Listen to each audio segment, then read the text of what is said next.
जैसे अभी आप अग्नि स्नान कर रहे थे, तो वो क्या भावना लेके आप करते हो? और हमारे संत बनने के कारण गर्मियों में हम लोगों की अग्नि साधना, ठंडियों में नाइट में चलती जलधारा साधना, बारिश में खुले आसमान में बैठना होता है वृक्षों के नीचे। बारिश ये हमारी 3 प्रकार की मेन साधनाएं होती हैं। और आप ऐसे ही रहते हो मतलब? हाँ, मैं ऐसे रहता हूँ 24 आवर्स 12 महीने। जी। फ्लाइट से जाना हो या ट्रेन से जाना हो या 4 व्हीलर से जाना हो, मेरा वेशभूषा 12 मंथ 24 घंटे यही होता है, वो रहेगा। तो ये जैसे मौसम अभी आएगा हमारा मानसून, तो उसमें आप कैसे मतलब खुले आसमान में बैठ? खुले आसमान में एक पीपल के वृक्ष के नीचे बैठ जाएंगे जी। और बारिश कितनी भी हो बैठे रहेंगे। वैसे आप ही कर सकते हो, पर आपके निर्देश से किसी को करना हो तो कर सकता है? हाँ, कर सकते हैं, लेकिन साधनाओं का कुछ क्षेत्र है अपने संकल्प के ऊपर डिपेंड।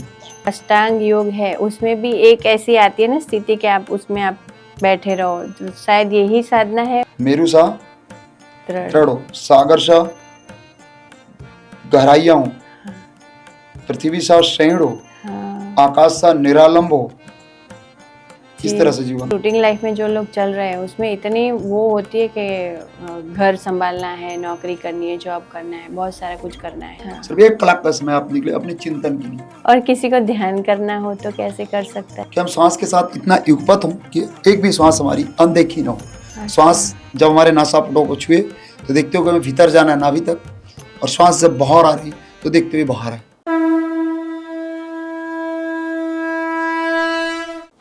नमस्कार मित्रों, हमारे चैनल में आपका स्वागत है। आज जो हमारे स्टूडियो में है उनको तो मैं क्या नाम बुलाऊं, और शायद मुझे ऐसा लग रहा है कि मेरा सामर्थ्य भी नहीं है उनके सामने बैठ के बात करने का, फिर भी हम बात कर रहे हैं। तो स्वामी जी, आपका खूब खूब धन्यवाद कि आप आए और यहाँ पे हमारे स्टूडियो को पावन कर दिया। और मुझे ऐसी अंदर से ये प्रेरणा हो रही है और इच्छा हो रही है कि आप आपके बारे में थोड़ा सा हमारे व्यूवर्स को बताइए। किस तरह से आप जानना चाहते हैं इसके बारे में? जैसे तो आप तो वैसे बहुत आपके नाम से प्रचलित हो आप, और आपने अभी भी वो साधना की है अग्नि स्नान वाली, वो भी बहुत वायरल हो रही है। और आपका जो ये वेश अलग से आपने धारण किया है वो भी थोड़ा अलग दिख रहा है, और आप उदासीन अखाड़े से जुड़े हुए हो। तो आप कब से इसमें आए हो, मतलब जो आपने साधु वेश धारण किया है वो सारी डिटेल मुझे जाननी है। मैं इसमें 13 वर्ष की आयु से इस आध्यात्मिक दिशा में आया हुआ हूँ जी। जो मध्य प्रदेश के अंदर मेरा स्थान है, खंडवा डिस्ट्रिक्ट में आता है।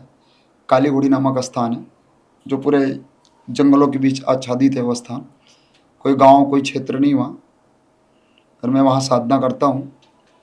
और अनेक अनेक तरह की हमारी साधनाएं होती है अलग अलग स्टेट में, अलग अलग राज्यों में, इस तरह से होती है। मैं 5वीं क्लास पढ़ता था, उसी वक्त स्कूल से हम निकल गया था, घर वापस नहीं गया। जी। फिर तब से आप आध्यात्मिक मतलब अंदर से ही प्रेरणा हुई कि मुझे यही रास्ते में जाना है? मेरा जीवन एक स्वाभिमानी रहा है। मेरे लाइफ का ये कैरेक्टर रहा है कि अहंकार नहीं होना चाहिए व्यक्ति को, निरहंकारिता होना चाहिए, पर स्वाभिमान हमारा आपका एक्ट होना चाहिए। लाइफ में सब कुछ बचाकर यदि आपका स्वाभिमान खो गया तो सब कुछ होने का आपके जीवन में कोई मूल्य नहीं। सब खो जाए तो खो जाए, पर स्वाभिमान कायम होना चाहिए। इस तरह का मेरा जीवन रहा, जिसके कारण मुझे घर और स्कूल छोड़ना पड़ गया। जी। तो फिर इसी रास्ते पे आपको अंदर से मतलब प्रभु की प्रेरणा हुई, या पहले से डिसाइड होगा पूर्व जन्म से, क्या है? हम वाले शुरू में सभी संतों में, काफ़ी संप्रदायों में, जैन परंपरा, बौद्ध परंपरा, सनातन की सभी परंपराओं के बहुत सारे संतों के बीच में रिसर्च के लिए भटका बचपन पे, जो मेरी जिज्ञासा थी। जी। उसके बाद ये राह हमने चुन ली स्वयं में। और आप ऐसे ही रहते हो मतलब? हाँ, मैं ऐसे रहता हूँ 24 आवर्स 12 महीने। जी। फ्लाइट से जाना हो या ट्रेन से जाना हो या 4 व्हीलर से जाना हो, मेरा वेशभूषा 12 मंथ 24 घंटे यही होता है, वो रहेगा। और आपने जो साधना की है तो वो साधनाओं के बारे में बताएंगे? बोलिए आप। जैसे अभी आप अग्नि स्नान कर रहे थे, तो वो राष्ट्र हित के लिए आप सब कुछ कर रहे हो आपने, ऐसा हमारी बात हुई थी हमारे बीच में। तो वो क्या भावना लेके आप करते हो? देखिए, जो अग्नि साधना होती है ये 2 तरह के तप होते हैं, अंतर तप, बहिर तप। बाहर का तापमान, अंदर का तापमान। सूर्य इतना तापमान देता है हमें, लेकिन उसके केंद्र बिंदु पर सर्वाधिक मात्रा में शीतल पाया जाता है, तो ही वो इतनी गर्मी को ऑब्जर्व कर पाएगा। तो हम देखते हैं हमारे अंदर तक, अंदर की गर्मी और बाहर की गर्मी का तापमान लेवल क्या है, फिर भी हमारे अंदर शीतलता कैसे बनी रही, वो स्थिति को मैं ऑब्जर्व करता हूँ कि बॉडी का क्लाइमेट कैसे डायरेक्शन में ले जाया जाए, चेंज किया जाए, ये सारी स्थिति होती है। और हमारे संत बनने के कारण गर्मियों में हम लोगों की अग्नि साधना, ठंडियों में नाइट में चलती जलधारा साधना, बारिश में खुले आसमान में बैठना होता है वृक्षों के नीचे, बारिश, ये हमारी 3 प्रकार की मेन साधनाएं होती हैं। जी इसके बाद योग, मेडिटेशन, आध्यात्मिक योग और अलग प्रकार के होते हैं। जी। तो ये जैसे मौसम अभी आएगा हमारा मानसून, तो उसमें आप कैसे मतलब जल खुले आसमान में बैठ खुले आसमान में एक पीपल के वृक्ष के नीचे बैठ जाएंगे जी। और बारिश कितनी भी हो बैठे रहेंगे, तो रात और दिन। तो उससे वैसे क्या मतलब प्राप्ति कुछ होती है उसके क्या? प्रकृति के साथ, कुदरत के साथ एक अलग आनंद आता है, एक अलग स्थिति आंदोलित होती है। एक प्रकृति वातावरण के साथ बॉडी का क्लाइमेट कैसे उसके साथ सम्मिलित किया जाए, जी जी जी। फिर उससे एक अलग बॉडी में वाइब्रेशन पैदा होता है। हाँ इसका एक आनंद और अनुभूति कुछ अलग ही होती है। जी। तो ये किसी को अगर वैसे आप ही कर सकते हो, पर आपके निर्देश से किसी को करना हो तो कर सकता है? हाँ, कर सकते हैं, लेकिन साधनाओं का कुछ क्षेत्र है अपने संकल्प के ऊपर डिपेंड होता है। जी। आपकी संकल्प शक्ति कितनी पावरफुल है, एक्चुअली आपके खिलाफ या आपकी स्थिति या साधनाओं के क्षेत्र में भी आपके खिलाफ कितने आंधी चले, तूफान चले, या वावाझोड़ चले, या सुनामी चले, पर आपकी अंतर ज्योति जो अंदर मन की लोग जो है वो कपती न हो, अकंप हो, ये स्थिति का संकल्प होगा तो कोई प्रॉब्लम नहीं, आप कर पाएंगे। यदि आपका संकल्प कमजोर होगा तो मुश्किल होगा। तो जैसे ये हमारा जो अष्टांग योग है उसमें भी एक ऐसी आती है ना स्थिति कि आप उसमें आप बैठे रहो, तो शायद यही साधना है उसके अष्टांग योग के नहीं, अंतर। अष्टांग योग की भी है और अलग अलग साधनाएं होती हैं। हाँ अच्छा, क्योंकि उसमें एक आता है एक स्टेप कि जिसमें आप जैसे पहाड़ की तरह मतलब जैसे खड़े रहो तो खड़े ही रहो, ऐसा जैसे आप बैठे रहो तो बैठे ही रहो। नहीं, वो जीवन ऐसा होता है, कहते हैं जीवन ऐसा हो, साधना मेरू सा दृढ़ हो, हाँ मेरू सा दृढ़। दृढ़ हो, सागर सा गहराइया हो, पृथ्वी सा क्षीण हो, हाँ आकाश सा निरालंब हो, इस जी। तरह से जीवन है। मतलब समुद्र जैसी गहराई हो, मेरू से ऐसा दृढ़ हो, कितने आंधी तूफान चले पर मेरू यानी पर्वत अपनी जगह दृढ़ होता है, जी इस तरह से। और धरती था क्षीण हो, धरती में जिस तरह सहन करने की क्षमता ऐसी हो, और आकाश सा निरालंब हो, जी। आकाश जैसे शून्य है, अच्छा। आकाश का कोई रंग नहीं है, आकाश में कोई खंभे नहीं है, इस तरह से खड़ा है, यानी बेसहारे। ऐसे अपने आप को उस ईश्वर अस्तित्व के हवाले छोड़ दो। जैसे हम आप अपने आप को संभालते हैं तो परेशान रहते हैं, हाँ, लेकिन जिस दिन अपने अंदर इतना संकल्प जग जाए कि अपने आप को हम उसके हवाले छोड़ दें अस्तित्व को, तो हमें फूल की तरह संभाल लेगा। कहते हैं अर्जी मेरी मर्जी तेरी, जिसमें तेरी रजा उसमें अपनी मजा। जी पर तब अगर हम उसकी मर्जी से चलते हैं तब परीक्षा तो बहुत आती है, तो उन चीजों का सामना तो करना पड़ता है, वही हमारा दृढ़ संकल्प है, जी, लेकिन जी। अंदर स्थिति इतनी मजबूत हो, लोग इतनी अकंप हो कि हम हिले ना किसी परिस्थिति में। जी जी जी। तो ये साधना के मार्ग में अगर ये इतने सारे लोग अभी चल रहे हैं, धर्म चल रहा है, मतलब सनातन की अभी जो समाज में चल रहा है, सनातन को बचाने के लिए भक्ति कर रहे हैं लोग, योग कर रहे हैं, तो आपके हिसाब से कौन सा मार्ग सही है? देखिए, सनातन का जो अस्तित्व है उसका सनातन का न आदि है और न अंत है। हम आप नहीं थे तो भी था और नहीं होंगे तो भी रहेगा, इसका अस्तित्व, इसका कोई आदि भी नहीं और अंत भी है। जी। जो सर्वथा सत्य है वो सनातन है, इसको हमारे बचाने का विषय नहीं होता, इसके सिर्फ जानने का विषय हो सकता है। हाँ, फिर भी अभी बहुत चल रहा है देखो मार्केट में, और धर्म का नाम ले लेके बहुत सारे संप्रदाय भी खुल गए हैं, उसमें अच्छा भी चल रहा है और बुरा भी चल रहा है। देखिए, जीवन में धर्म का क्या अस्तित्व होता है? हाँ जीवन में धर्म और धन दोनों की आवश्यकता है, जी। लेकिन दोनों का लेवल क्या होना चाहिए वो समझिए। जीवन में धर्म हमारे सर का ताज होना चाहिए, जो हमारे सर पे पगड़ी का या शाफा का दर्जा होना चाहिए वो धर्म का होना चाहिए जी। और धन का वो दर्जा होना चाहिए जो पैर में जूते का दर्जा होता है, वो धन का दर्जा होना चाहिए। समझ रहा? धर्म और धन दोनों औषधि और टॉनिक है। धर्म पीने का टॉनिक है और धन औषधि है, बाहर से मलहम लगाने की दवा है। दोनों का एक अलग स्तर होता है। जी। तो पर धर्म की सही परिभाषा क्या होती है? लोग धर्म से अगर चलना चाहे तो आपके हिसाब से धर्म की सही परिभाषा क्या हो सकती है? धर्म अंदर से ग्रहण करने की अवस्था होती है जी। धर्म में दिखावा या पाखंड या फौरे ये चीज नहीं होनी चाहिए, इनसे परे होना चाहिए धर्म। तो अगर किसी को परमात्मा की प्राप्ति करनी है और धर्म से चलना है तो कौन सा रास्ता उसके लिए सही है? देखिए, ज्ञान की दृष्टिकोण दो तरह के होते हैं। हाँ एक अंतर्ज्ञान होता है, एक बहिर्ज्ञान होता है। जी। बहिर्ज्ञान वेदों से, शास्त्रों से, पुराणों से, बाइबल से। देखिए, हम आप जीवन में चाहे सभी धर्मों के धर्मशास्त्र पढ़ डालें, गीता, रामायण, जिन सूत्र, धम्मपद, कुरान, चाहे हम आप सभी धर्मों के धर्मशास्त्र पढ़ डालें, तो भी जीवन समझ में ऐसा कोई जरूरी नहीं है। हाँ पढ़ने जैसा है तो दो शास्त्र, जन्म शास्त्र और मृत्यु शास्त्र। जी। हम जितने लोग यहाँ बैठे सबके साथ एक एक काम हो सकता है, जन्म, एक कार्य बाकी है मृत्यु। मृत्यु को जानने के लिए पूरा समय अभी जो है पूरा बाकी है। और जन्म और मृत्यु दोनों तटों, दोनों किनारों के बीच हमारी आपकी जीवन रूपी सरिता बह रही है और प्रवाहित हो रही है। लोग बोलते हैं स्वामी विवेकानंद की आत्मकथा पढ़ें या महात्मा गांधी की आत्मकथा पढ़ें, वो आपके काम आने वाली नहीं, वो उनकी खुद के। पढ़ना है तो खुद की आत्मकथा को पढ़ो, खुद के विचारों को पढ़ो, वो आपके लिए ज़्यादा सार्थक होगा। धर्म की ये विवेचना है।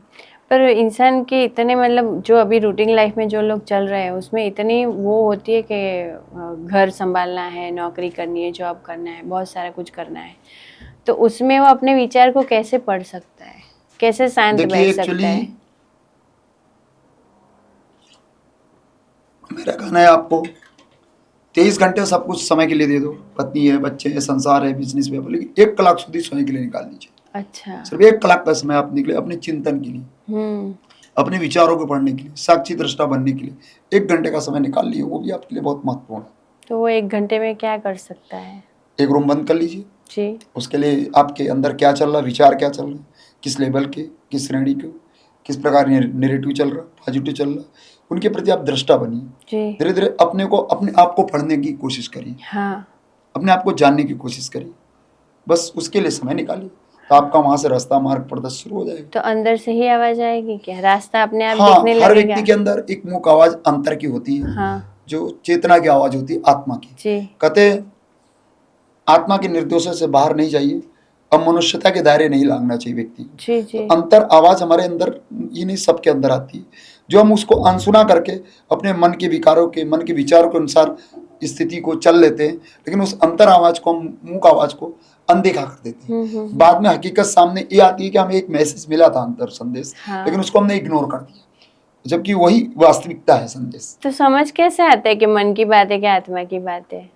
यदि आपके अंदर से कोई ऐसा खिंचाव आ रहा है, अच्छा, कोई प्रेरणा स्रोत मिल रहा है, तो वो आपकी वास्तविकता है। अच्छा। आपको के वो आवाज आपकी चेतना के स्तर से आ रही है। हाँ, अच्छा। और किसी को ध्यान करना हो तो कैसे कर सकता है? ध्यान के अंदर सबसे सहज विधि है श्वास। श्वास एक ऐसी वस्तु है कि हमें बाहर से भी जोड़ रही है, अपने आप की चेतना से जोड़ रही है। और श्वास ही जीवन और मृत्यु है। जीवन और मृत्यु हर पल हर सेकंड है। श्वास का आना ही जीवन है और श्वास का जाना ही मृत्यु है। गई श्वास वापस न आई ही इंसान की मृत्यु है। श्वास हमें बाहर प्रकृति से, वातावरण से जुड़ रहे, और इधर बाहर विश्वातीत से जुड़ रहे, अंदर अपने से जुड़ रहे। हम पहला ध्यान का स्टेप हो कि हम श्वास के साथ इतना युगपत हो कि एक भी श्वास हमारी अनदेखी ना हो। श्वास जब हमारे नासापुटों को छुए तो देखते हो कि हमें भीतर जाना है, नाभि तक, और श्वास जब बाहर आ रही तो देखते हुए बाहर है। तब हजारों में से हजारों क्षणांश ऐसा मिलेगा कि श्वास रुक जाती है। उस बिंदु पर हम रुक जाएं तो अपने आप को जान लेंगे। जी वाह, क्या बात है। तो एकदम जैसे सांस लेते हैं तो कभी कभी एकदम सूक्ष्म सांस हो जाती है और थोड़ी देर के लिए ऐसा होता है कि कुछ नहीं चल रहा है। देखिए, श्वास के साथ क्या करें, बिल्कुल हिलन डुलन ना हो जी। श्वास सहज अवस्था में हो। जैसे हम प्राणायाम बहुत सारे ऐसे योग करते हैं, श्वास को तीव्र गति या धीमी गति उसको हमें नहीं देना, सहज स्वभाव से। अच्छा। तो एक क्षण के लिए ऐसा समय आया कि श्वास रनिंग में रुक गई। अच्छा। बहुत धीमी गति हो, बहुत शांत हो। हाँ। उसी अवस्था में मुझे स्टेप मारना है, तो हम अपने आप को जान लेंगे। हाँ, वही कि मैं बोल रही हूँ कि एक अवस्था आती है कि एकदम सूक्ष्म हो जाती है। वो आप राइट बोलते हो, बिंदु आता है। तब एकदम ऐसा होता है कि सब ब्लैंक है, तब हमारी शरीर की भी सूझ नहीं रहती है। तब जाके आप पहुंच सकते हैं उसी अवस्था पे। आप वो एक हजारों से हजारों क्षण भाग ऐसा आएगा जो स्टेप मारेगा। अच्छा। दोनों सांसों के बीच में, दोनों श्वासों के मध्य में, आती और जाती श्वास के मध्य में रुक जाए। जी जी।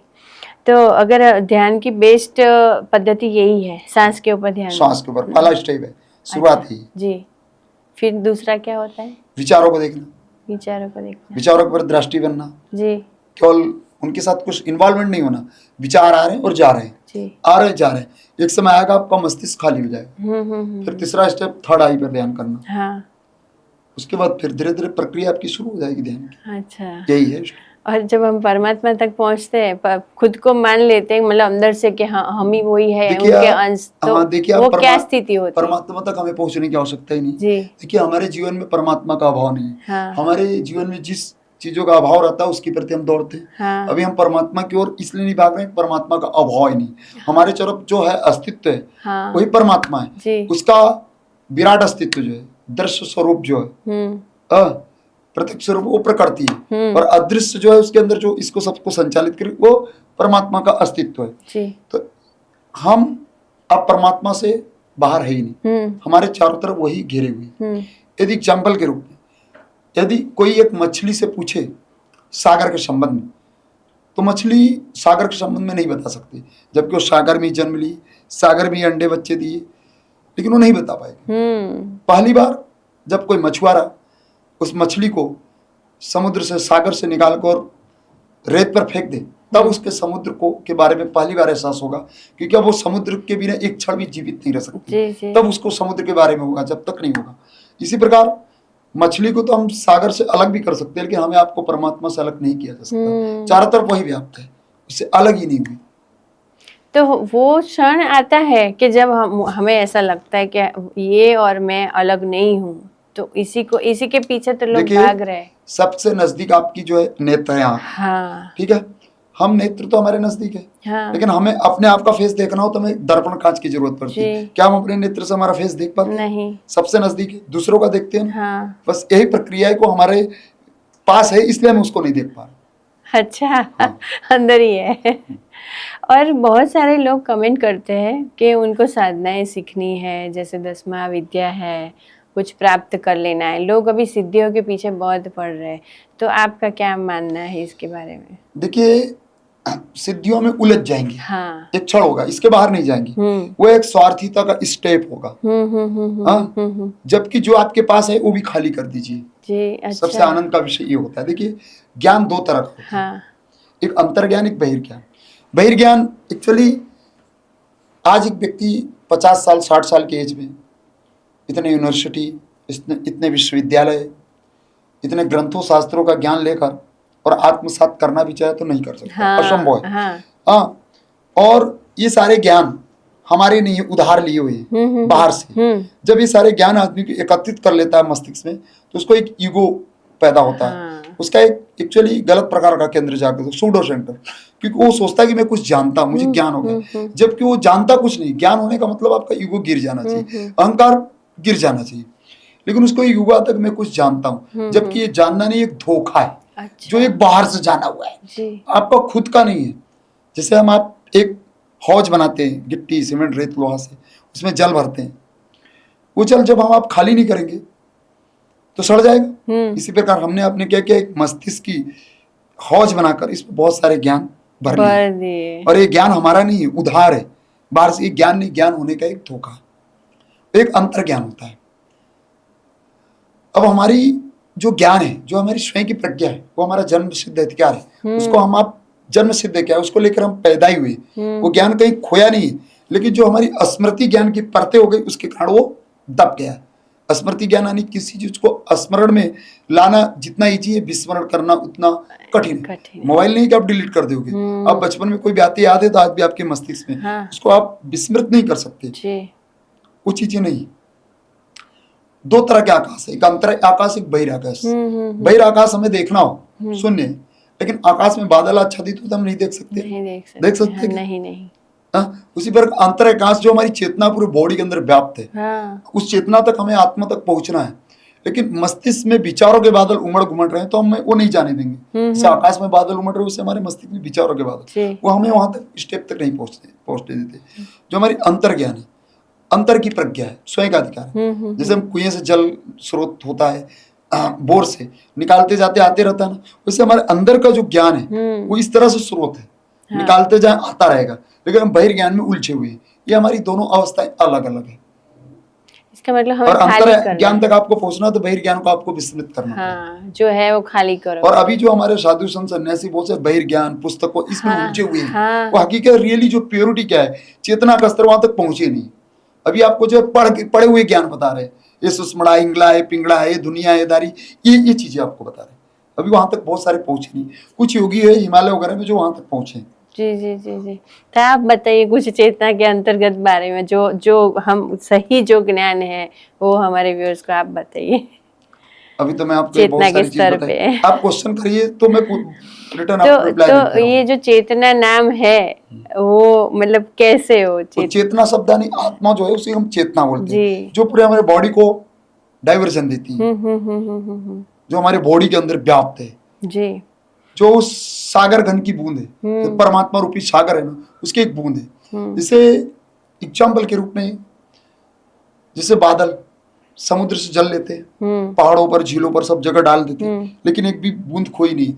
पहाड़ों से झीलों में आएगा, झीलों से नदियों में आएगा, नदियों नालों से होते हुए आखिर में कहा जाता है समुद्र से। वैसे जितनी चेतना है ये सब उस परमात्मा रूपी सागर घन की बूंद है जो इस धरातल पर उतरी, एक भी खोई नहीं। वो चेतना जो हमारी बॉडी को, बॉडी के अंदर सब निकल जाती है, तो बॉडी तो जड़ पदार्थ है, वो निष्क्रिय हो जाता है। हाँ। उसके अंदर से कुछ चीज निकल जाती है ना, जो निष्क्रिय हो जाती है, उसी शब्द को हम चेतना बोलते हैं। जी जी जी जी। जिसको आप आत्मा का शब्द भी हाँ। संबोधित करते हैं। तो परमात्मा, ईश्वर, भगवान ये सब एक ही नाम के वो है कि अलग अलग है? चेतना उसमें उसकी भी? बूंद है, परमात्मा बहुत बड़ा विराट अस्तित्व है। अच्छा। उसको हम नाम देकर, उपाधियां देकर सीमा में नहीं ला सकते। जी। यदि हम उसका नाम दे दिए ना तो एक सीमित दायरे में आ गए। जी।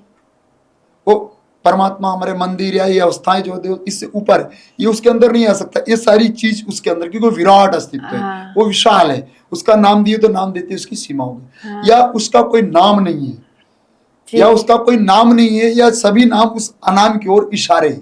इतना बड़ा विराट अस्तित्व। अच्छा। तो फिर ये भगवान है, जैसे कृष्ण भगवान है, शिव शंकर है, ये सब तो नाम भगवान के है। परमात्मा क्या है? ये तो नाम जितने हैं ये सब हमारी दी हुई उपाधियां हैं। अच्छा। ये मनुष्य की दी हुई नाम है। जी। वो तो विशाल है, वो तो अनाम है, अच्छा। वो तो विराट है। और ये जो माता जी के नाम है इतने ये तो सारे, एक अवतार है, ये शक्तियां। जी। अवतरित, ये सब एक शक्तियां, उसके एक अंश है।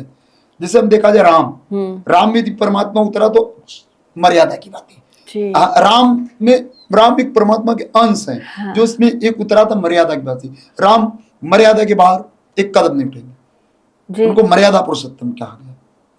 जैसे बुद्ध में उतरा तो ध्यान की बात थी, ध्यान की बात थी। जैसे महावीर में उतरा तो त्याग की बात थी, वो त्याग के हिमालय थे। नग्न दिगंबर बच्चे जैसी सहज अवस्था, कोई इच्छा नहीं, कोई काम नहीं, उससे पार, न राग न बैराग, वितराग, सबसे परे का जीवन, सबसे परे की लाइफ। जैसे कृष्ण है तो उनको पूर्ण परमात्मा कहा गया, उसमें सभी तरह से परमात्मा आया में उतरा। इस तरह से मीरा में उतरा तो नृत्य की बात ही। बोलिए। तो ये शक्तियां हैं, उनके बारे में बात कीजिए। इतनी सारी शक्तियां है, माँ के इतने सारे नाम है, जैसे नव दुर्गा है, 10 महाविद्या है, तो सबकी अलग अलग चेतना, मतलब उनकी शक्तियां भी अलग अलग अवतरित हुई है, क्या है वो? जैसे उनके पास शक्ति है तो अपनी तरफ से दूसरे शक्ति का आविष्कार कर देते हो, प्रकट कर देते हैं। अच्छा। इस तरफ अलग अलग सब शक्तियों के नाम है जी। ये सब अवस्थाएं हैं। अच्छा, अवस्था है, अवस्था के हिसाब से नाम पड़ गए। नाम पड़ गए जी। तो ये 10 महाविद्या है, तो उसका क्या है फिर? ये विद्याएं 10 महाविद्या जो रावण की विद्याएं थी, उसने जो रिसर्च खोज की थी, सिद्धि साधनाएं की थी, उस विद्याओं को बाहर जाहिर किया गया। वो विद्याएं 10 महाविद्याएं जी जो भी है। तो लोग लेकिन हमें एक्चुअली इन चीजों में उलझना नहीं है, बस हमें रियली प्योरिटी में जाना, हमें गहराइयों में जाना है। हमें अपने चेतना है, क्योंकि आप बाहर की बहुत सारी चीजों को जान लेंगे, लेकिन तो भी आप अधूरे हैं। अपने आप को जानना सर्वप्रथम होना चाहिए कि हम अपने आप को जाने, जिसके लिए हम आए, क्योंकि वो सर्वोपरि उपाय है। सही है, क्योंकि आप अभी मेरे सामने बैठे हो और आप इतना मुझे बता रहे हो, तो मैं सुन रही हूँ और ये जितने भी वीडियो देख रहे हैं वो लोग सुनेंगे, समझेंगे, पर किसी को कोई बताने वाला नहीं होता है, तो वो इंसान उलझ जाता है कि मैं कहाँ जाऊँ और क्या करूँ। सही मार्गदर्शक नहीं। हाँ। देखिए आजकल में जितने रास्ते हैं सब भटकाने के लिए। जी। जितने भी रास्ते हैं सब भटकाने। एक्चुअली आप बोलेंगे ऐसा क्यों महाराज जी? यदि हमें आप तक जाना है तो हमें रास्ते की मार्ग की आवश्यकता है। आपको मुझ तक आना है तो रास्ते मार्ग की जरूरत है। लेकिन जब हमें अपने आप में जाना है तो सारे रास्ते में छोड़ने पड़ेंगे। हाँ। जब तक आपके अंदर इच्छा है, कामनाएं, वासनाएं, महत्व, तब तक आपकी दौड़ है। जिस तरह आप इच्छाएं, कामनाएं, महत्व अटैक कर दोगे तो आप जहां वहां पहुंच जाओगे, अपने आप में उतर जाओगे। जी जी अपने आप में पहुंचने को रास्ते की जरूरत तो ही नहीं, तो रास्ते तो सब भटकाने के लिए। हमको रियली शॉर्ट में आपको बता दे रहा हूँ। मैंने अभी बोला ना आपको सिद्धियों में अटके है, क्योंकि देखो कि किसी को भी कुछ भी पा लेना है, सब करना है, तो बस सिद्धियां लो और फिर पाओ, फिर उसी में उलझे रहो।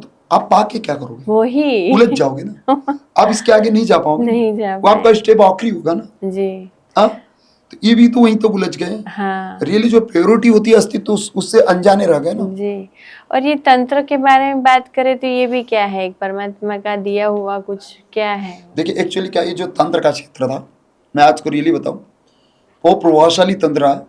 जब राजा भोज जी थे, राजा भोज, तब कुमारी कन्याओं को हम्म नग्न करके योनि पूजा होती थी। अच्छा कुमारी कन्याओं को उसमें तांत्रिक लोग करते थे, बहुत प्रभावशाली सिद्ध होते थे।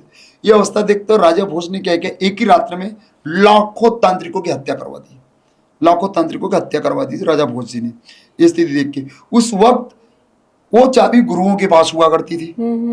हाँ, जो कुछ गुरु बचे उनके द्वारा जो बची वो बची, बाकी जो मेन चीजें थी वो तो उनके साथ ही चली गई। अच्छा, बस वही है। तो फिर तंत्र वहां अटक गया, आपने बोला वो। तो फिर भी अभी भी जैसे अभी अम्बुबाची आ रहा है कामाख्या में, वो वहां पे भी योनि की ही पूजा हो रही है, तो मतलब वो वहां से और तंत्र जुड़, मतलब क्या कनेक्शन ज्यादा है वहाँ? एक्चुअली क्या होती, उसमें शिव जी जो थे जब सती को लेकर जा रहे थे, उसमें जो उन्होंने तांडव किया, जो उनका वो गुप्त भाग गिरा, तो उन्होंने वरदान दिया है कि यहाँ इसकी पूजा होगी। तो वहाँ पत्थरों में मासिक स्त्राव कोई समय होता है साल में, होता उस समय वहाँ मेले का आयोजन होता है। तो कुछ क्षेत्रों में अभी शक्तियां विद्यमान है, उनकी जो पॉजिटिव ऊर्जा है वो विद्यमान है, जो उसका एक वारा आज भी इस अवस्था में भी है। जी, इसलिए लोग वहाँ जाते हाँ, हैं। हाँ। तो वहाँ तंत्र ज्यादा होता है। हाँ होता है, सिद्धियां होती है। और वो जो तंत्र लुप्त हो गए आपने अभी बताया, तो फिर भी अभी तांत्रिक बहुत सारे बढ़ गए हैं, तो ये बढ़ सच गए, है कि ये क्या है? तांत्रिक नहीं बढ़े, रियली ये तांत्र का एक आवरण पान लिए। रियली उतने बड़े तांत्रिक है ही नहीं। हाँ। जो कुछ विद्या बची है तो गुरुओं के हाथ में, जैसे गुरु ही चाबी देगा तो ही तो लाख खुलेगा ना। हाँ। लेकिन वो अवस्थाएं नहीं है। जी जी जी जी। तो गुरुओं के पास ही उनकी चाबी है, अगर गुरु के निर्देश से आप तंत्र सीखोगे तो ही आप ओपन हो नहीं तो नहीं। जी जी।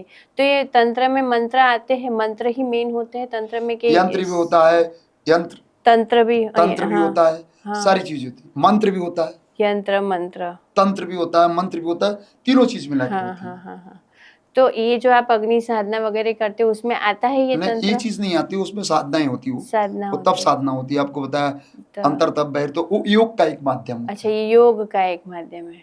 अच्छा, योग का रास्ता है, तो किसी को करना हो तो कर सकता है प्रयोग। आपके पास आके, मतलब बिल्कुल, आप मैं सिखाएंगे किसी हाँ को? उसके लिए सिखा सकते हैं, मार्गदर्शन कर सकते हैं। जी। और ये राष्ट्र के लिए ये सब करते हो, अंदर हाँ, राष्ट्रवाद आपने राष्ट्र के लिए कि बहुत आज है। भी ऐसी सी चीजें हैं, ऐसे ऐसे साधक हैं, और राष्ट्र तो हमारे लिए सर्वोपरि होना चाहिए। जी जी। तो आपके अंदर से क्या भावना है आगे का, मतलब क्या आपको हमारा राष्ट्र है के कि लिए क्या करना हमारे राष्ट्र चाहते में एक हो? बहुत बड़ी क्रांति आनी चाहिए। जी और कहते हैं, रियली मैं तो बोलूं कि आज हम राष्ट्र की स्थितियों को जो देख रहे हैं, हाँ शेर तो चढ़ गया शूली। कहते भगत सिंह की बात है, शेर जो थे, जो आजादी की लड़ाई, शेर तो चढ़ गए शूली और गिदड़ बन गए राजा। कहते भगत सिंह फिर से एक बार आजा। ऐसे लोगों की आवश्यकता है जी राष्ट्र के लिए, और जीवन में राष्ट्र का स्थान सर्वप्रथम होना चाहिए। हाँ। लेकिन हम भारतीयों के अंदर क्या है, राष्ट्र और धर्म जो हमारा सर का ताज होना चाहिए, उसको हटा के स्वार्थ को प्रथम कर दिया। और मेरा कहना है, व्यक्तिगत स्वार्थ से आप ऊपर उठे, जी राष्ट्र धर्म सर्वोपरि होना चाहिए हमारे जीवन में। जी मैं ऐसा मानता हूँ। तो आप जितनी भी ये भी साधना करते हो उसमें संकल्प राष्ट्र के ही हित ही होता है हाँ, क्या? राष्ट्र और धर्म दो ही चीज होती है दो हमारे ही। साथ। तो आपको लग रहा है कि आगे कोई ऐसा आएगा वीर? कुछ न कुछ तो होगा। आज यदि हमारे महाराणा प्रताप, शिवाजी, बाजीराव पेशवा, गुरु गोविंद सिंह जैसे नहीं होते, तो आज हम आप भी किसी मस्जिदों में टोपियां सिल रहे होते। इन लोगों के कारण आज हम बचे हुए, जो हमारे इतने बड़े वीर पुरुष और नायक हुआ थे, जिनके कारण। अभी आएगा ऐसा युग, आएगा ऐसा हाँ, व्यक्ति। कुछ क्रांतिकारी तो तैयार होंगे। अच्छा, देश तो चल रहा जी चल रहा है।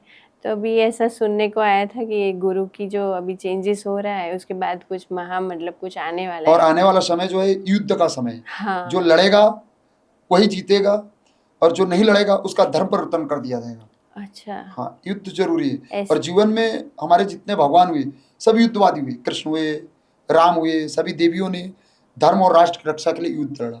जीवन में शस्त्र और शास्त्र दोनों की आवश्यकता है, इन्हें जरूरी है। यदि हमारे हाथ में शस्त्र होगा तो ही हम शास्त्र की रक्षा और धर्म की रक्षा कर सकते हैं। जी। वो अभिनय की हिस्सा है। सभी भगवानों ने ये उपदेश दे गए कि जरूरी है ये चीज।